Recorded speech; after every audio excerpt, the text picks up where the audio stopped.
bienvenidos a Los Conjurados. Hoy vamos a platicar, esta entrevista va a estar genial. ¿Por qué? Pues por el solo hecho de tener este invitadazo especial, Humberto Morales, el doctor Humberto Morales. Bienvenido a Los Conjurados, es un honor tenerte aquí. ¿Cómo estás? Caray, Erika, pues muy bien, aquí terminando un periodo de vacaciones de la universidad, ¿no? Que ya nos reincorporamos a las actividades el próximo lunes, y bueno, también pues algunos eventos internacionales en los que estuve fuera del país y que ya estamos aquí. Y que ya te vas a volver a ir en otros ratitos. Pues voy a tener por ahí algunos eventitos internacionales, unos compromisos que ya tengo pactados, ¿no? Y pues ¡ay, qué bárbaro! ¡Qué ya te platicaré, ya te platicaré. Llévanos en la maleta.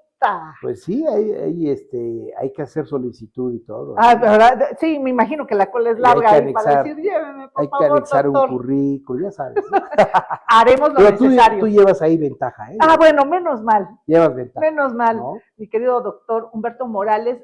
Es muy interesante la plática, la conversación con el doctor, porque su visión internacionalista, híjole, es una bocanada de aire fresco que nos reactiva las neuronas y nos pone sobre todo a pensar, a proyectar en lo que viene, porque siempre tus pronósticos, mira que no sacas tu bola de cristal, no, pero tus pronósticos son muy realistas. Dijiste desde el principio, a ver, Trump y sus aranceles, ¿no? Va a hacer temblar al mundo, pero después va a andar así como de, bueno, pues no es para tanto, y entonces y voy a recular, y es lo que ahorita está sucediendo. Totalmente. Está reculando, incluso hasta con China. Sí, claro. Bueno, el tema de hoy, híjole, agárrese, de donde pueda. Vamos a platicar acerca de la derecha, ¿no? De la ultraderecha, pero en un esquema global, en México, y vamos a llegar hasta la aldea. Hasta la aldea. Aquí en Puebla, ¿qué onda con el yunque? Unos dicen que pues no andaba muerto, andaba de parranda, y otros dicen no, ya apesta y ya no, ya apesta muerto. A ver, pues, ¿cómo empezamos, doctor? Aquí nos dice el... Pues mira, podemos empezar un poco por la disputa internacional de lo que yo podría llamar dos tipos de derechas, que son las que se están enfrentando a escala geopolítica muy rápidamente. Hay una derecha cuyo líder actual visible es Donald Trump, presidente de Estados Unidos, que enarbola un discurso que es ideológico. Me estaba yo acordando de Octavio Paz en el famoso evento que hicieron con Televisa en el 90, cuando Vargas Llosa dijo que México era la dictadura perfecta, porque ahí Paz preconizaba que el mundo había llegado ya al fin de las ideologías y que ya las disputas, después de la caída del bloque soviético, iban a ser disputas más que nada por los mercados, ¿no? Y por un capitalismo neoliberal en el cual pues ya la diatriba comunismo-capitalismo desaparecía. Y que entonces pasábamos una etapa nueva donde las ideologías se difuminaban y entonces lo que habría era un movimiento neoliberal contra lo que vendría a ser movimientos antisistémicos de izquierdas, liberales, colaboracionistas, como fue la Tercera Vía Europea, ¿no? O el tema de los antiguos partidos comunistas que se disuelven, fue el caso de México, y que empiezan a hacer coaliciones con la idea de darle al capitalismo contemporáneo una salida humanista liberal. Pero después de lo que está pasando con el reacomodo actual, es decir, los conflictos en Europa, el conflicto de Ucrania, el conflicto de Medio Oriente, la expansión china, las democracias progresistas de América Latina que han entrado en conflictos muy fuertes, y luego la llegada del obradorismo al poder en México en el 2018, pues empezaron como a redibujar el planeta en términos de bloques geopolíticos, pero también con resabios de disputas con contenido ideológico. ¿Cuáles son esas disputas de contenido ideológico, por ejemplo, que están muy fuertes en el escenario europeo y en los Estados Unidos, pero que también va a tener repercusión en México, incluso en la aldea local? ¿Qué es todo este tema de los principios de las democracias liberales, con la ampliación del concepto de derechos humanos como derechos fundamentales, pues trata de llevar de manera radical al máximo el principio de la libertad humana, ya no solamente de libertad de propiedad privada, libertad de tránsito, libertad de opinión, que eran como los derechos fundamentales que venían del siglo XIX. No estamos hablando de derechos mucho más amplios, pues derechos de comunidad, derechos de género, derechos de percepción, derechos de tener acceso a determinado tipo de servicios, el interés superior de la niñez, en fin, una serie de derechos que se han ampliado en donde se ha difuminado el concepto de colectividad, el concepto de asociación, el concepto de grupo y clase social, por el concepto de derechos individuales, ¿no? Okay. Yo quiero derechos, ¿por qué? Porque soy diferente, porque soy de origen indígena, porque soy de la comunidad LGTB, porque soy discapacitado, o el hecho de que soy mujer y quiero, por favor, que me den trato de equidad, etc. Entonces, ¿qué pasa? Toda esta difuminación de derechos tradicionalmente colectivos o de clase, convertidos ahora en derechos individualizados, pues ha provocado que este capitalismo neoliberal también personalice las ayudas, los apoyos y las transferencias de recursos. Es decir, es una paradoja que estamos ante un mundo donde los derechos se han individualizado de una manera impresionante, pero al mismo tiempo las brechas salariales de desigualdad también han aumentado, no han disminuido. Entonces es un fantasma, ¿no? ¿Cómo es que hay más derechos a reclamar, pero el derecho fundamental y primigenio, que es el derecho a tener una calidad de vida, es el que ha bajado?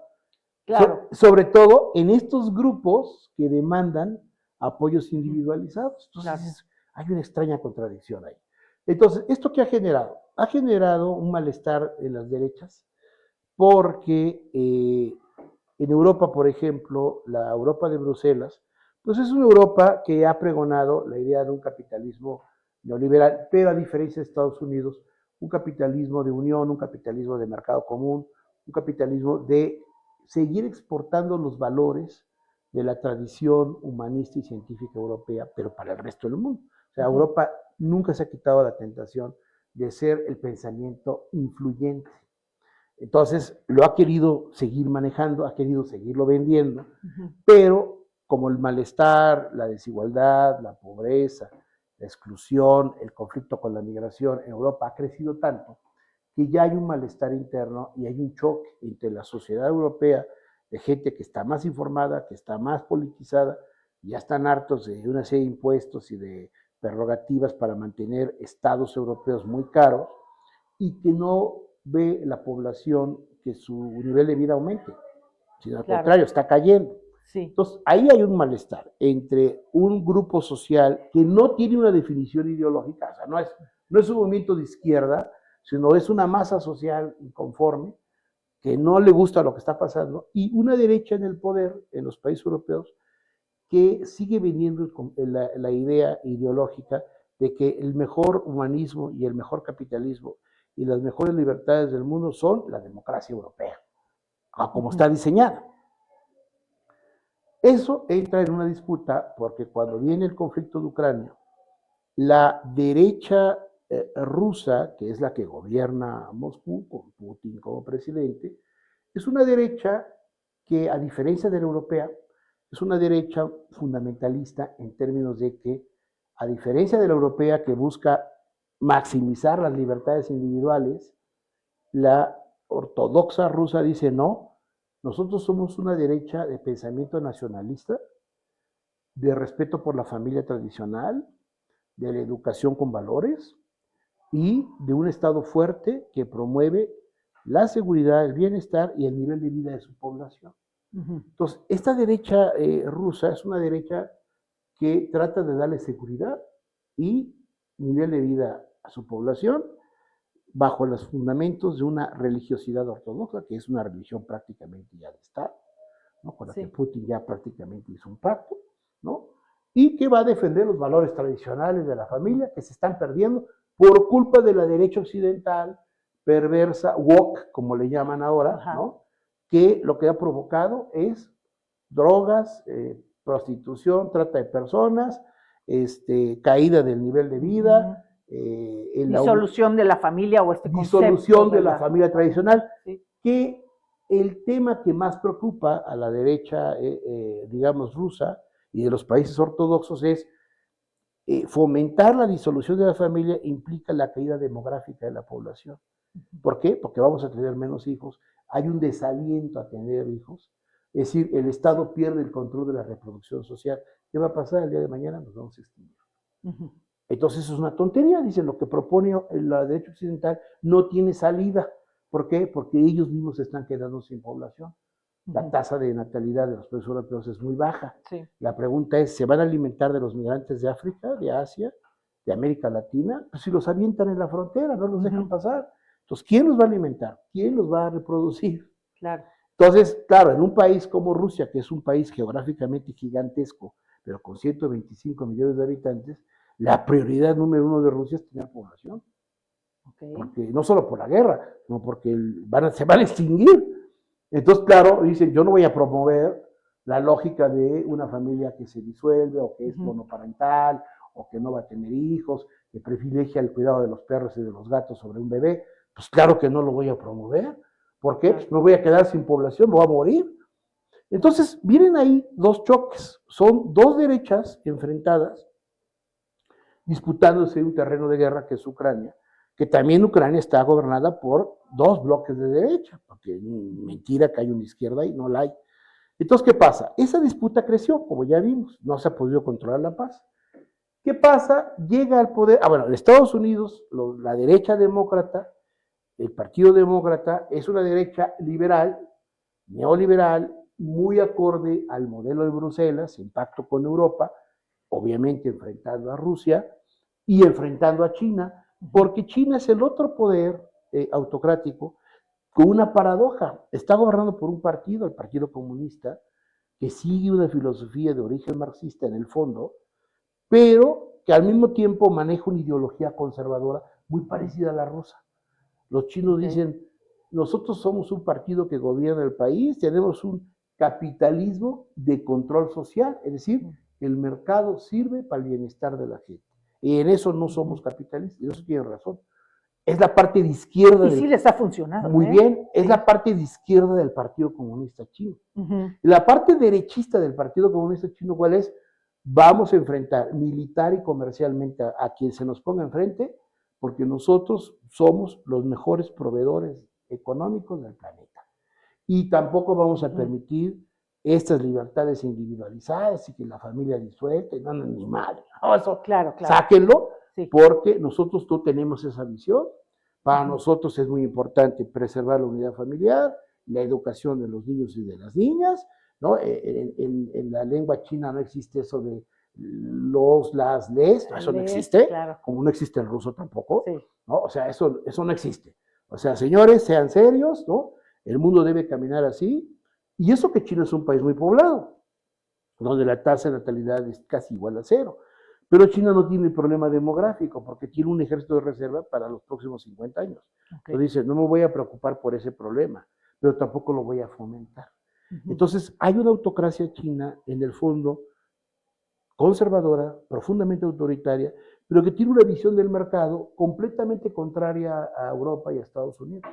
No comulgan con el capitalismo neoliberal actual. Entonces ahí tienes a los bloques.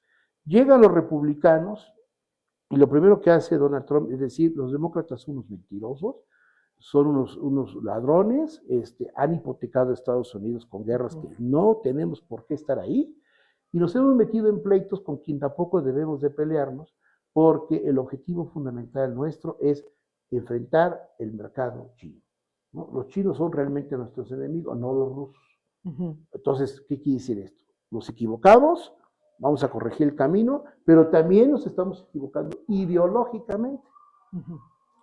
La extrema derecha que representa el presidente Trump, que es la misma que está en los partidos de derecha europeos que han empezado a arañar el poder, como Marine Le Pen, como la Meloni en Italia, que es de extrema derecha y que ya es la primera ministra de Italia.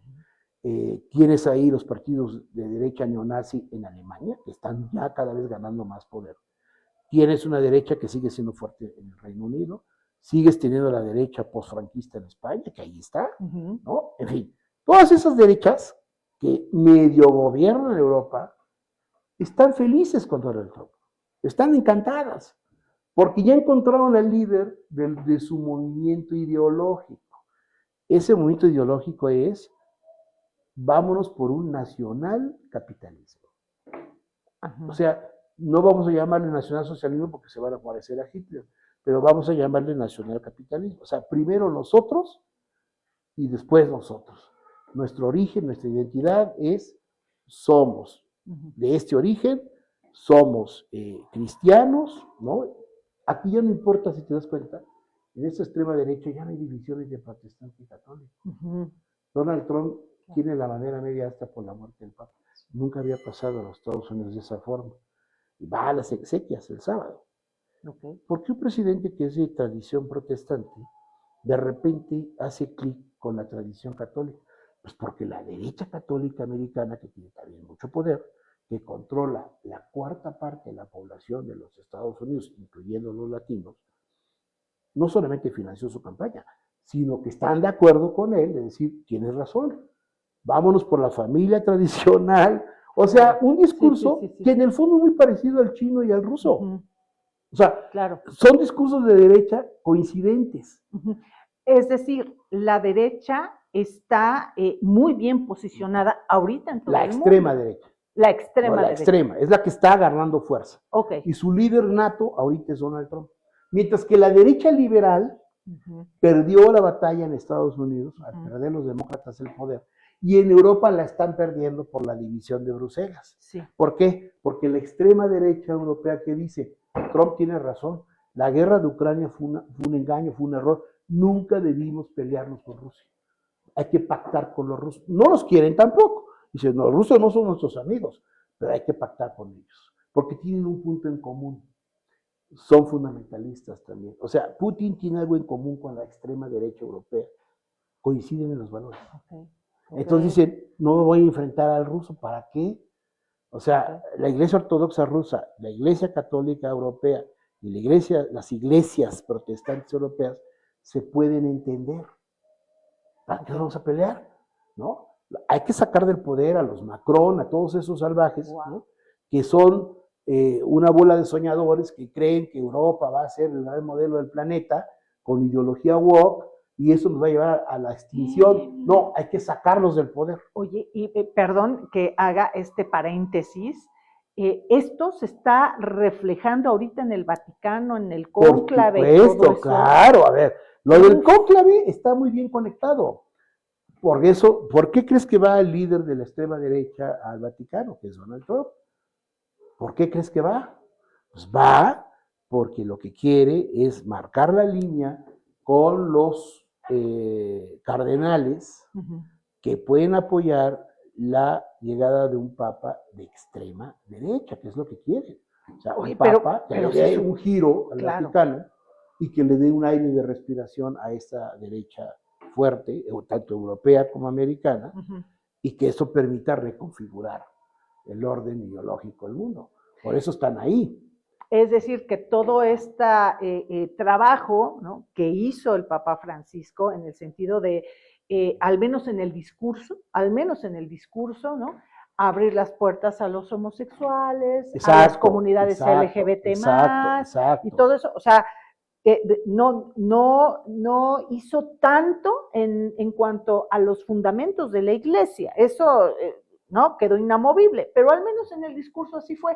Es decir, ¿se van a ir al otro extremo? No es lo que quieren, esa es la apuesta. Es decir, la apuesta de Francisco era justamente una propuesta de recuperar el humanismo liberal dentro de la iglesia, ¿no? Con su Laudato Si y todas estas digamos, encíclicas que él empezó a elaborar, ¿no?, que son de un corte humanista liberal dentro de la Iglesia Católica. Y esta idea de que la mirada de Dios es para todos, no nada más para los que se casan ahí en una iglesia, o los que incluso para los no creyentes, decía Francisco, aunque tú no creas, hay una mirada, ¿no? O sea, tienes el manto protector, ¿no? Entonces, ¿qué pasa? Cuando Francisco empieza a mirar incluso la posibilidad de que las mujeres pudieran tener mayor magisterio dentro de la iglesia, que lo logró muy poquito. Sí.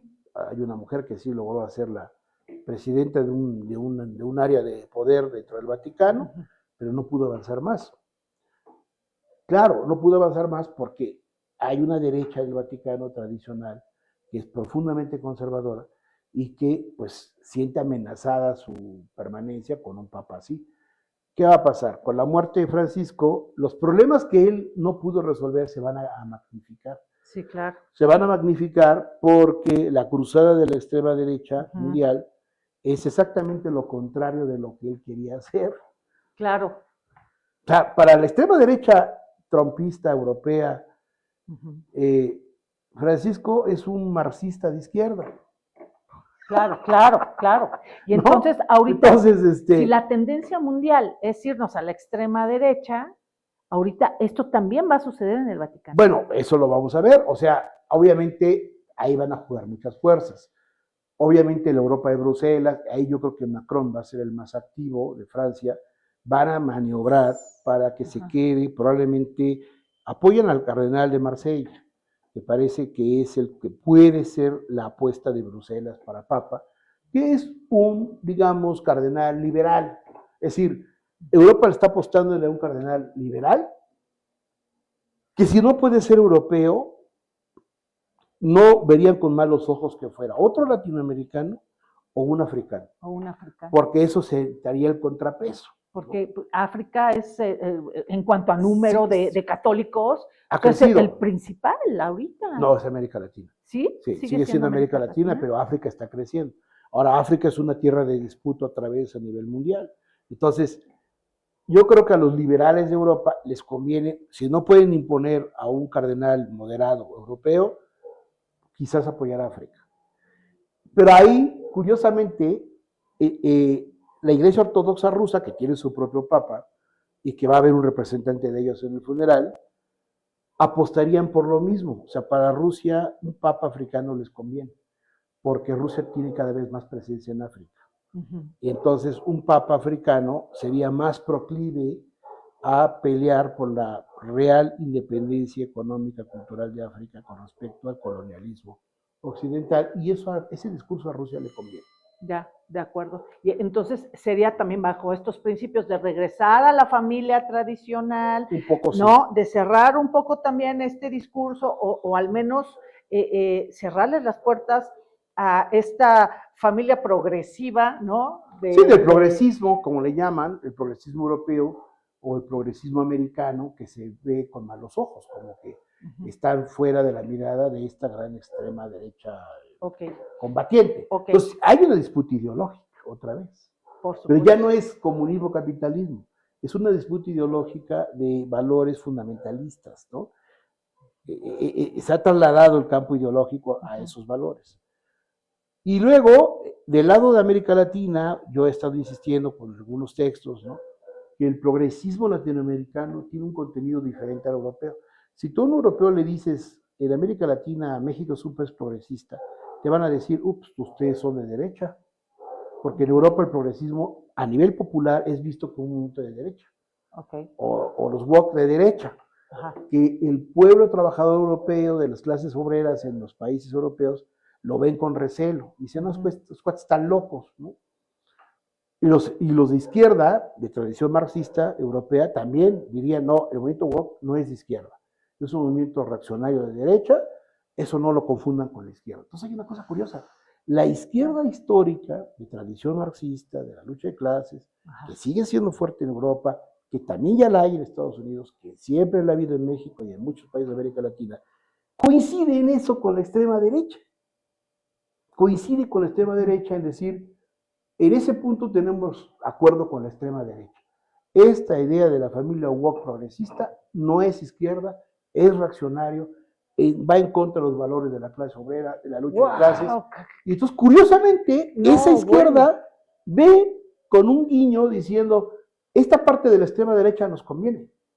Porque nos quita de encima un enemigo para luego enfrentar a este enemigo, ¿no? Ahora, ya nos comentaste un mapa de todo el mundo en cuanto al avance, ¿no?, de la extrema derecha, de lo que pudiera ocurrir en el Vaticano. Y ahora, ¿qué está pasando en México? ¿Qué pasa en México con la derecha como nosotros todavía lo tenemos considerado, hablando de partidos políticos, ¿no?, proyectado en Acción Nacional, etcétera? ¿Cómo ves el avance, retroceso, desaparición de la derecha en Puebla? Yo lo que creo... Bueno, en México y sí, luego vamos a Puebla, claro. mejor. Yo lo que creo es que este escenario para México es un escenario en el que las derechas tradicionales, vamos a etiquetarlas con las siglas del PAN, pero hubo otras derechitas, sí, claro, ahí que se movieron en la coalición, incluyendo la derecha priista, creo yo que están totalmente sepultadas. O sea, ya hace tiempo yo te había dicho aquí, en tu programa, que lo que había pasado desde el 2018 con Andrés Manuel era el principio del funeral de estos partidos, ¿no? PRI, PAN, ¿no?, y sus aliados. Sigo sosteniendo que son partidos que van a acabar extinguiéndose. El PRI, porque la mutación priista de hoy se ha acelerado mucho, la manera en que Morena ha ido fagocitando, ¿no?, a muchos líderes priistas, muchos de ellos impresentables, pero que Morena los necesita para las cuestiones pragmáticas. Bueno, eso está destruyendo, o sea, lo está dejando completamente desprotegido y no tiene ninguna posibilidad de recuperar el poder en ningún lado. Entonces, pero por otro lado el PAN, que también se ha desprestigiado mucho y se ha dividido, pues ahora maneja la tesis de que ya no le conviene ir en alianza con el PRI, porque lo que va a pasar es que va a seguir perdiendo. Entonces el PAN piensa que puede reorganizar un pensamiento de derecha propio con el que puede enfrentar a la cuarta T. El problema del PAN es que se le adelantó Donald Trump. No contaban con Donald. A ver. Si la derecha demócrata hubiera ganado con Kamala Harris el poder en Estados Unidos, te creo que el PAN hubiera buscado fortalecerse. Para ganar Trump, el PAN está sepultado. Te voy a decir por qué. Porque Donald Trump lo que está haciendo en México, de manera muy clara, por si es que no lo hemos querido ver, es alimentar un discurso de patriotismo mexicano estilo americano. Make Mexico Great Again. Cierto. ¿No? Y ese Make Mexico Great Again, de alguna manera, está obligando a la presidenta Claudia Sheinbaum a cerrarse en un esquema neonacionalista a la mexicana, de decir, no, a ver, sí, vamos a hacer México grande otra vez, dice Claudia. ¿Por qué? Con el logotipo hecho en México. De alguna manera, Claudia también está jugándole al Make Mexico Great Again. Se está viendo obligada a buscar un nacional capitalismo mexicano. ¿Cómo? Hay que volver a hacer todos nosotros, hay que invertir en México, necesitamos una burguesía mexicana más patriota, que le meta dinero, ¿no? ¿Por qué? Porque tenemos que ser autosuficientes y hacer las cosas bien, porque los americanos nos están agrediendo, comercialmente hablando. Sí. Entonces, por un lado, la política agresiva de Trump está obligando al gobierno mexicano a un modelo parecido de México Great Again. Pero en ese México Great Again hay una disputa ideológica. Está la cuarta T, el segundo piso de Claudia, que quiere manejar ese discurso desde una óptica progresista. Progresista no al estilo europeo, aunque los europeos todavía no la entienden. ¿Qué significa el progresismo mexicano? Significa generar un modelo de nacionalcapitalismo neodesarrollista por el nearshoring del istmo y los trenes y los barcos y los aeropuertos para atraer la inversión tanto nacional como extranjera, generar un modelo de economía con mayor productividad social que permite un mejor trato y distribución de la riqueza y bienestar, que es la parte izquierdista del progresismo mexicano, pero la parte derechista del progresista mexicano es vámonos a un patriotismo nacionalista con un homenaje a Cuauhtémoc en el Zócalo de la Ciudad de México, ¿no? Como símbolo de la identidad nacional, cualquier cosa que eso signifique, porque yo hablando con yucatecos y hablando con gente de Tijuana, me dicen eso de Cuauhtémoc, no sé a qué se refiere, porque no tiene nada que ver con la identidad de esos mexicanos. Entonces, claro, el discurso de la presidenta es un discurso de patriotismo. ¿Saben qué? Cuauhtémoc es nuestra raíz, la mujer indígena es nuestra raíz, vamos a fortalecer la comunidad indígena. ¿Por qué? Porque necesitamos un refugio de identidad por el avance de una extrema derecha americana que nos está empezando a invadir. ¿Cómo está invadiendo Trump? Está invadiendo a través de empresarios jóvenes, gente educada en Estados Unidos, empresarios mexicanos, a los que está deslumbrando con su idea de generar un nuevo desarrollo industrial poderoso en Norteamérica, donde el mexicano productivo, que no es corrupto, que no es drogadicto, que no vende fentanilo, merece vivir en Estados Unidos porque tenemos el mismo proyecto.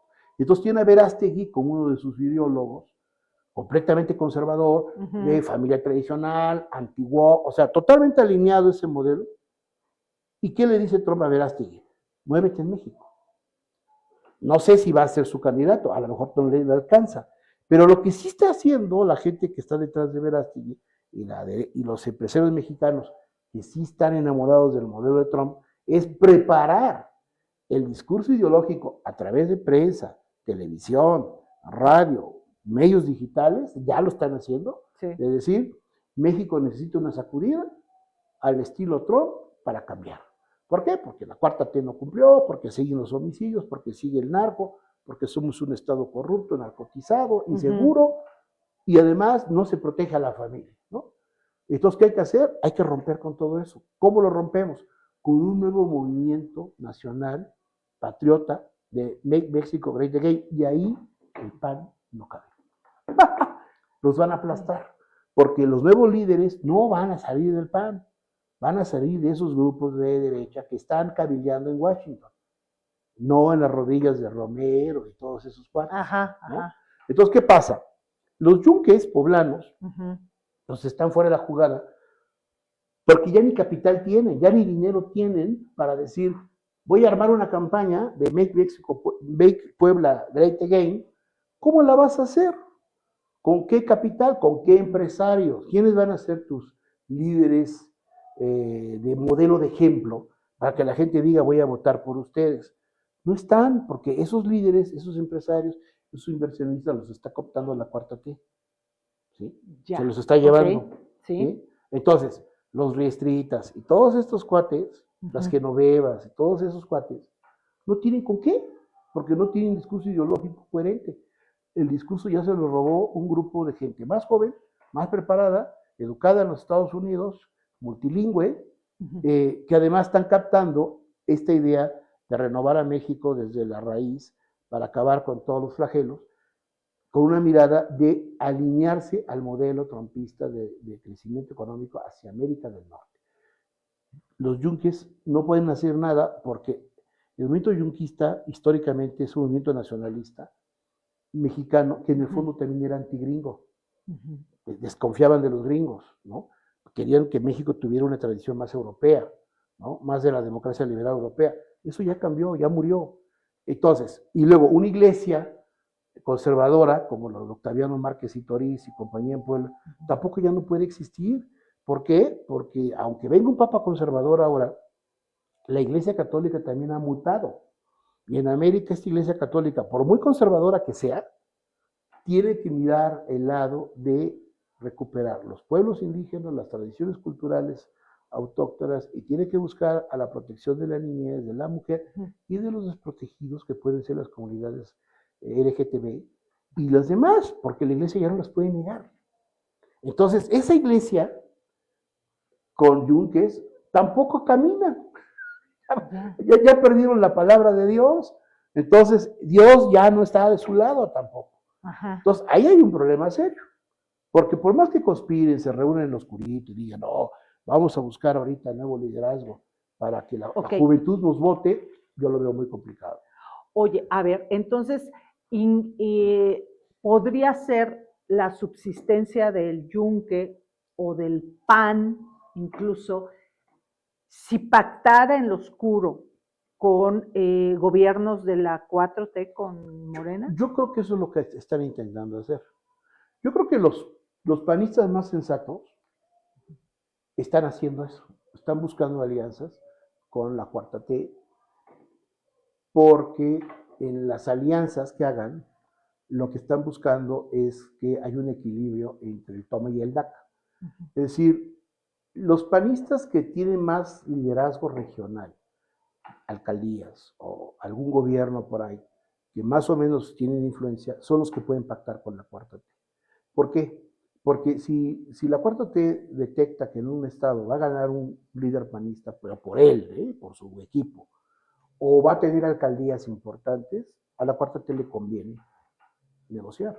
O sea, tienen con qué negociar. Ok, claro. Tú vas a ser alcalde por las siglas del PAN, pero en la Cámara me vas a votar esto. Y por supuesto que lo van a hacer. De hecho, ya lo están empezando a hacer. Así es como va a negociar la cuarta T con el PAN. A ver, ¿tienes liderazgo? Sale. Yo te respeto tu territorio. Pero tú me vas a votar aquí, ¿eh? No me votas aquí, no te vuelvo a mirar, hazle como quieras. Te cierro la llave y a ver cómo le haces, ¿no? Con el PRI no hubo necesidad de hacer eso porque lo fagocitaron, simplemente lo sentaron en la silla. A ver, ¿qué quieres? ¿Zanahoria? Ahí está tu zanahoria. Deja de joder, pero ahora vas a votar todo esto. Y fue lo que pasó con los Yunes y lo que ha estado pasando con todos los grandes priistas que ya vimos desfilar, ¿no? Con el PAN es negociar a base de qué poder tienes regional. ¿Tienes poder PAN regional? Te doy zanahoria. ¿No tienes poder regional? Te ignoro. ¿Por qué en Puebla están ignorados los panistas? Porque excepto Guadalupe Cuauhtle, que ahí sí tiene poder el PAN, en San Andrés sí es un coto de poder, pero es una familia, es un PAN que no tiene que ver con el yunque, es una tradición familiar propia. Sí. Estos cuates sí negocian con Morena, ellos sí negocian porque tienen el poder legítimo, pero es el único caso que yo veo en el estado de Puebla. En el ayuntamiento perdieron todo. Sí. Y Pepito Chedraui, que podría ser un empresario afín en algunas cosas ideológicas con el PAN, no va a pactar con ellos porque tiene el pacto con la cuarta T. No, claro, y tiene los colores de Morena y no, pero, bueno, ya recalcitrante. Por eso, ¿no? Entonces ahí no tienen chance. ¿Qué van a negociar? ¿Qué les van a dar? Nada. En cambio, el núcleo de San Andrés sí tiene con qué negociar. Y hay otros municipios chiquitos donde el PAN tiene control. Esos son los únicos que pueden negociar. Si el PAN fuera sensato en Puebla, debería de entregarle su liderazgo a esa gente, porque son los únicos que lo pueden legitimar. Pero si siguen como siguen, de que quieren arrebatarse las pocas monedas que les quedan y quieren seguir mandando desde la ciudad de Puebla, están condenados al fracaso y van a desaparecer. Por eso la idea de Romero a nivel nacional es decir, vamos a cambiarle las siglas, pues a lo mejor es un acto desesperado necesario, porque el PAN realmente se está muriendo. Ahora, antes de que el PAN se esté muriendo, quisiera regresar al tema del yunque como movimiento ideológico que nació incluso en Puebla. No solo en Puebla, pero sí aquí tuvo un grupo fuerte. Muy fuerte, ¿no? ¿Tú cómo ves esta muerte ya evidente, ¿no? Te quiero preguntar esto, ¿no? Pero coméntanos la agonía. ¿Por qué murió el yunque? O sea, aquí en Puebla. Mira, no soy especialista en el tema, hay gente que creo que sabe mucho más que yo de eso, pero lo que yo te puedo decir, por tesis de chicos que han trabajado el tema y que de alguna manera yo los he leído, ¿no? Es que me parece que el yunque trató de hacer una especie de sociedad secreta al estilo franquista, ¿no? De España. En un momento dado estuvo apoyado por el franquismo, y de esta manera penetrar a través de la educación, ¿no? Controlar colegios, ¿no? Universidades, ¿no? Con la idea de diseminar ideológicamente sus valores y de esta manera preparar sus cuadros para tomar el poder. Creo que esa fue como la Lopaep, ¿no? Por ejemplo, ¿no? Un poco como Lopaep, un poco algunos colegios católicos, en fin. El problema del yunque, creo, tuvo que ver mucho con la cuestión de la financiación, porque cuando los grupos empresariales que el yunque captó para hacer su cruzada, empezaron a darse cuenta que el yunque no era rentable, es decir, que invertir el lana al colegio tal, invertir el lana a la escuelita tal, para generar estos valores, era más caro que lo que realmente estaban formando. Entonces, ¿qué pasa? Muchos empresarios dijeron, no, ahí muere, yo ya no te apoyo más, porque a mí me conviene más, en la época priista, pactar con un gobernador priista que contigo, ¿no? Me va a dar obra, me va a dar contratos, y tú, yunque, ¿qué me vas a dar? Que incluso muchos panistas así subsistieron, exacto, ¿no? O sea, haciendo negocios exacto, por debajo de la mesa claro, con el gobierno. pues claro, porque el yunque, ¿qué les podía ofrecer? El yunque lo que quería es que tú invirtieras para que el colegio, la escuela, la universidad, sí, pero ¿cuál era la tasa de retorno de esa inversión? Un cuadro educado para gobernar, pero no llegaban, no llegaban Claro. a gobernar, o si llegaban, como Lalo Rivera y compañía, llegaban, pero para pelearse por el billete. Entonces se desvirtuó. O se quedaba en ese círculo. Exacto. Que Entonces el ínfimo. mismo yunque se fue ahorcando, se fue ahorcando. Eso en la parte económica, financiera y política. Luego, ideológica también se fue ahorcando, porque la derecha mundial también cambió, giró. Muerto el franquismo y llegando la democracia europea con la Unión Europea, el Grupo de Bruselas, estas derechas recalcitrantes europeas, no es que se hayan muerto totalmente, pero quedaron muy dormidas. Y el yunque, que se había apoyado en el discurso franquista y en el discurso falangista de Mussolini en Italia, pues se queda huérfano porque esos movimientos terminan debilitándose muy fuerte en Europa.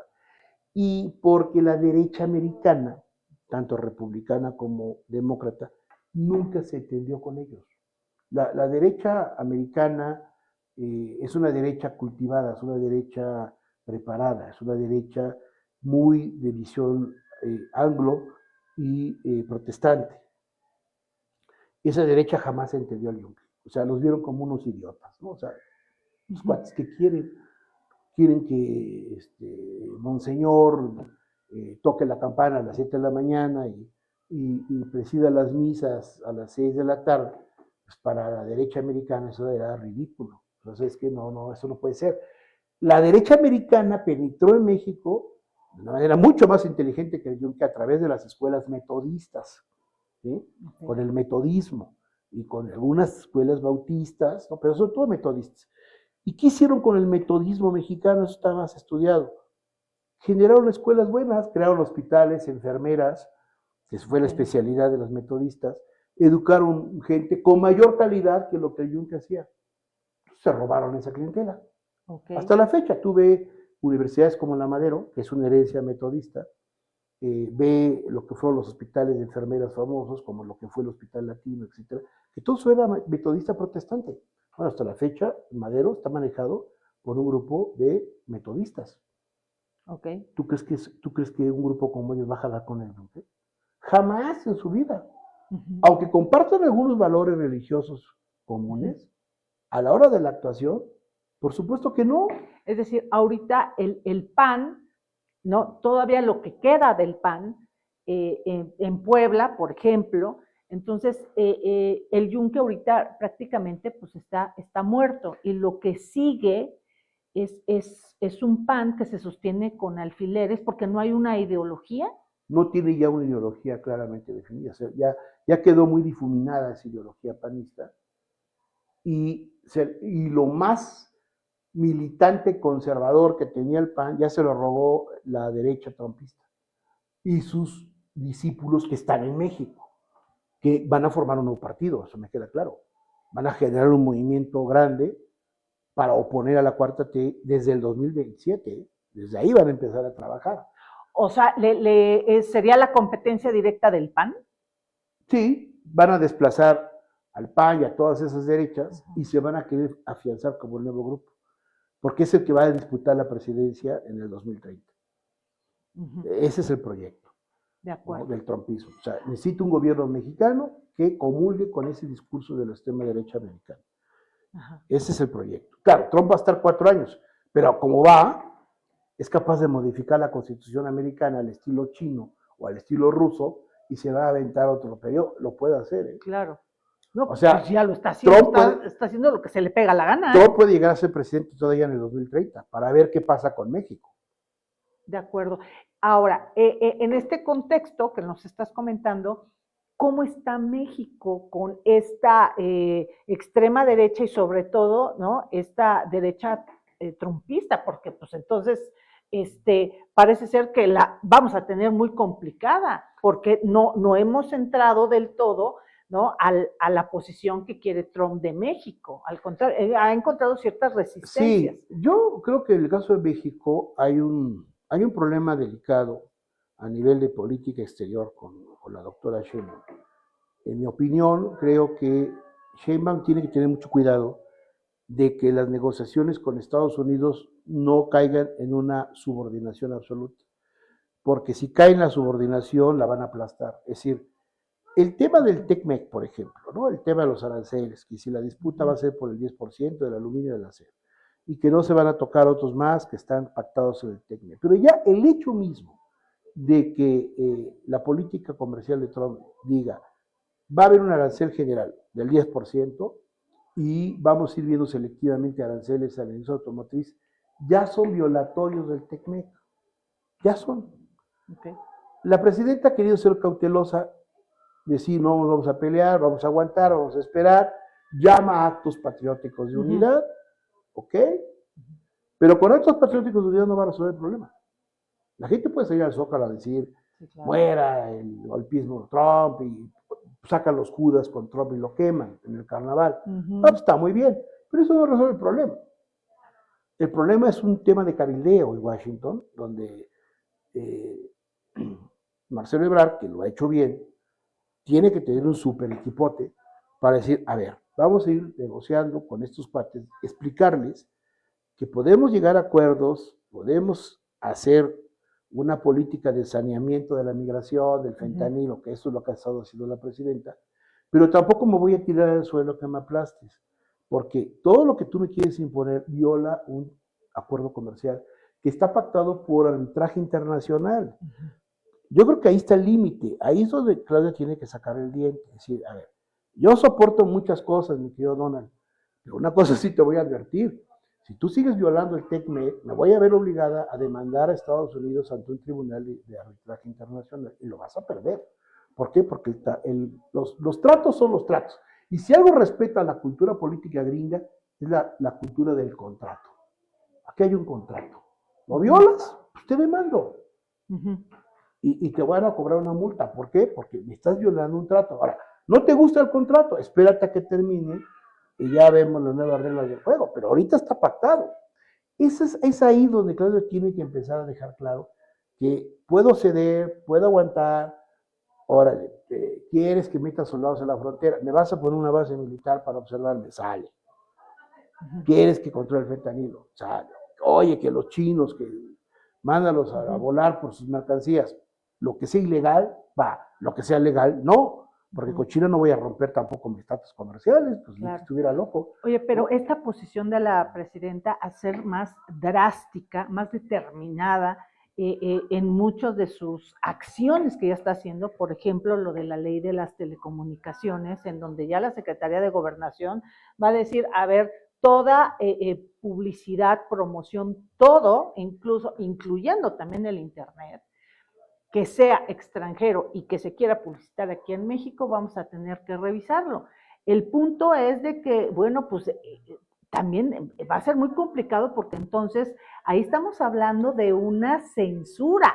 Hoy ya salió a decir la presidenta que no, que se va a respetar la libertad de expresión y todo sí, eso. Está en discusión la ley. Pero, híjole, qué tentador, ¿no? Decir, todo pasa por la Secretaría de Gobernación, es decir, no, a ver, esto atenta contra, ¿no?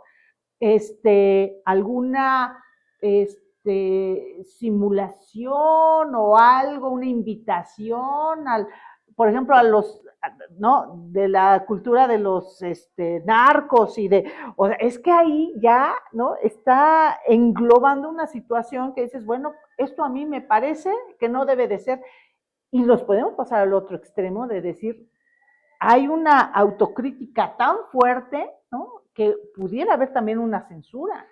Mira, estás tocando un tema muy interesante que da para otras reuniones. Sí, yo nada más te diría muy da para otra entrevista, pero nada más danos así como el... Exacto. Mira, yo te diría rápido que lo que me estás diciendo es un ejemplo muy serio de la crisis de la democracia en el mundo occidental. Ya hay unos libros interesantes que el otro día estaba yo ojeando. Hay una autora inglesa, ahorita no me acuerdo el nombre, que sacó un libro, no tiene mucho que salió, después de la referencia, que justamente toca el tema de cómo la crisis de la democracia occidental está provocando un resurgimiento del autoritarismo en todo el mundo. Y que antes se pensaba que los gobiernos autocráticos o totalitarios eran los gobiernos que venían de la época soviética, del estalinismo, de la estrategia maoísta en China, Venezuela, Cuba, ¿no? Nicaragua, ¿no? Siempre se hablaba de esos ejemplos, ¿no? Como los top del autoritarismo y del totalitarismo.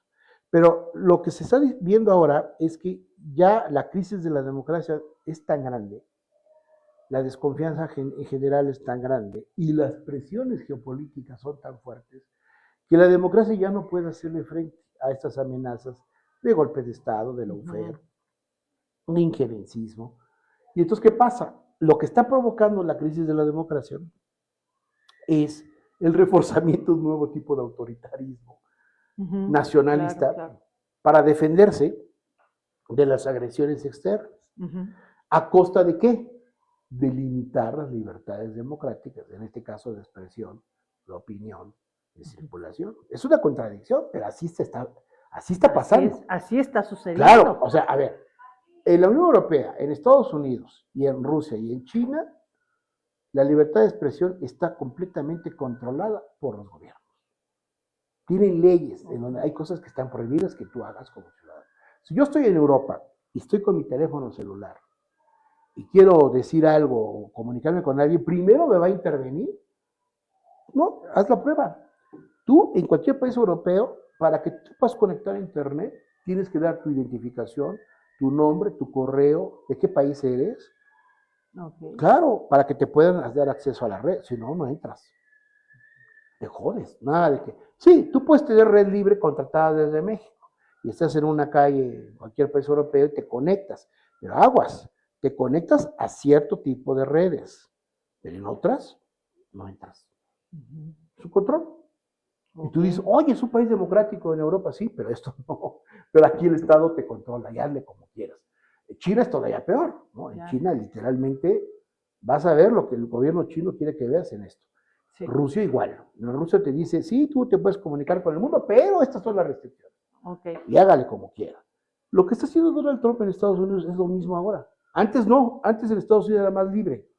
Ahorita, con la llegada de él, esto empezó a ser controlado ya. A tal grado que si tú eres un visitante extranjero en cualquier puerto de entrada de los Estados Unidos, te pueden pedir el policía de inmigración, enséñame su teléfono celular y te lo revisan. Lo están haciendo ya en los aeropuertos americanos. Okay. Y checan qué tienes. Okay. Y si ven que hay algo que pueda estar... tu mamá! Para que veas. Si checan que hay algo que digas en contra del gobierno, ¿sabes qué? Te retiran la visa en ese aeropuerto y te deportan. Ajá. Bueno, ni en Rusia lo he visto. Claro. En Rusia no he visto eso. No, este tema da... No, olvídate. Mucho Entonces, ¿qué pasa? Claudia dice, a ver, somos un país democrático, no me digan que no lo somos, porque sí lo somos. Pero hay límites, dice ella. Si a mí me siguen agrediendo, me siguen atacando de fuera, y la derecha mexicana se quiere intrometer ideológicamente para golpear a mi gobierno, no lo voy a permitir. Y háganle como quieran. Entonces, no me obliguen a que me vuelva más autoritaria, porque entonces les voy a aplicar una ley con la mayoría que tengo, claro, y les voy a cortar la lengua. Y sí puede llegar a pasar, ¿eh? Sí, ¿eh? Qué miedo, ¿eh? Entonces, ahí lo que te estoy queriendo decir, quizás con esto podemos cerrar, es que le está faltando inteligencia a la derecha mexicana para pactar con el gobierno de Claudia Sheinbaum. Todas las derechas inteligentes lo hacen. La mexicana no ha aprendido a hacerlo. En vez de pegarse con ella y de andar vociferando en las televisiones, tontería y media, señor, hago un lobby, voy al Palacio Nacional, nos sentamos con ella, a ver, presidenta, ¿no? Vamos a negociar. Nosotros también somos patriotas, todos somos mexicanos. La queremos ayudar, porque usted es presidente legítimo. Lo primero que la derecha tiene que aceptar es que Claudia es una presidenta legítima. Tienen que aceptarlo. Entonces, no tiene nada que ver que sea mujer. Es legítimo su gobierno. Bueno, vamos a pactar, señora. O sea, nosotros la vamos a apoyar. Pero no queremos que nos restrinja aquí, aquí y aquí. Pero usted díganos cómo debemos manejarnos para que estemos en santa paz. Entonces, ¿qué pasa? Hay reglas no escritas. Para no tener que legislar un acto autoritario, se puede negociar.